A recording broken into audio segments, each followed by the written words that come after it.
গোটা রাজ্যের সঙ্গে আমাদের কৃষ্ণপুর বিধানসভা তার কোনো ব্যতিক্রমী নয়। এখানেও ভাঙচুর হয়েছে, এখানেও মানুষের বাড়িঘর সহ পার্টি অফিস ভাঙচুর করা হয়েছে। আমরা দেখুন গতকালকেও যেখানে যেখানে গিয়েছি, রামচন্দ্রঘাট, আসারামবাড়ি, তেলিয়ামুড়া, বিভিন্ন এলাকা কালকেও পরিদর্শনে গিয়েছিলাম, আজকেও এখানে এসেছি কৃষ্ণপুরে। তো কৃষ্ণপুর দেখুন, এটা ভারতীয় জনতা পার্টির শক্তি কেন্দ্র কার্যালয়।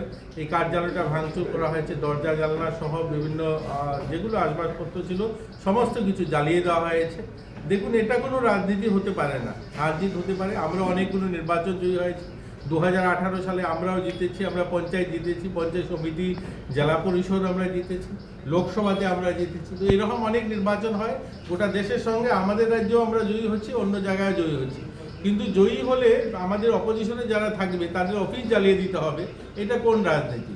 দেখুন, এই যে অপসংস্কৃতি, এই যে রাজনীতিটা, এটা বন্ধ হওয়া চাই। গতকালকে মাননীয় প্রদ্যুৎ কিশোর বাবুর সঙ্গেও কথা হয়েছে, ওনাকেও আমি রিকোয়েস্ট করেছি যে এগুলো যেন বন্ধ হয়। আমাদের বিভিন্ন সাধারণ মানুষ, গরিব মানুষ, তাদের বাড়িঘর ভাঙচুর করা হয়েছে, এখানে আমরা দেখছি। তো যারা ভাঙচুর করার পরে বিভিন্ন ক্যাম্পে আছেন, এগুলো খুব তাড়াতাড়ি বন্ধ হওয়া চাই। জনজাতিদের সবচেয়ে বড় উৎসব 21 তারিখে বিজু উৎসব, গড়িয়া পুজো আপনারা জানেন রয়েছে। এই দিনগুলোতে যদি মানুষ ফিরে না বাড়িতে যেতে পারে, সেটা কোনো শোভনীয় নয়। আমরা যারা রাজনীতি করি, দেখুন এই রাজনীতিতে হার জিত থাকবে, একটা দল ক্ষমতায় আসবে, একটা অপোজিশনে থাকবে, এটাই সাধারণভাবে নিয়মেই গণতন্ত্রের। কিন্তু এর মানে এই নয় সাধারণ মানুষগুলো তাদের বাড়িঘর ভাঙচুর করা হবে, তারা তাদের অনুষ্ঠান ফেস্টিভ্যালেও বাড়িতে যেতে পারবে না, এটা নিন্দনীয়। তো আমি আবারও বলবো যে সবাই যারা আছেন সকলকে শান্তি সম্প্রীতি বজায় রাখা এবং সকলেই যেন বাড়িতে ফিরে যেতে পারেন।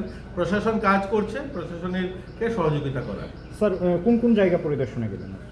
দেখুন, আজকে তো আমরা কৃষ্ণপুরে আসছি। কৃষ্ণপুরে আপনি জানেন এখানে আছি আমরা আমাদের এই জায়গাটাতে, এবং কৃষ্ণপুর শক্তি কেন্দ্র অফিস, এবং চম্পকনগরে আমরা সেখানে চাকমাঘাটে এবং তেলিয়ামুড়াতে অনেকগুলো জায়গাতে যাচ্ছি। গতকালকেও অনেকগুলো জায়গায় যাওয়া হয়েছে, আজকে অনেকগুলো জায়গাতে যাবো। কৃষ্ণপুর বিধানসভা কেন্দ্রে কতজন শরণার্থী রয়েছে? দেখুন, এখানে 30-35 জন আছেন যারা এখানে গেস্ট হাউসে আছেন। তো আমরা আশা করছি আজকের মধ্যে প্রশাসন তাদের বাড়িতে ফিরিয়ে দেওয়ার ব্যবস্থা করবে।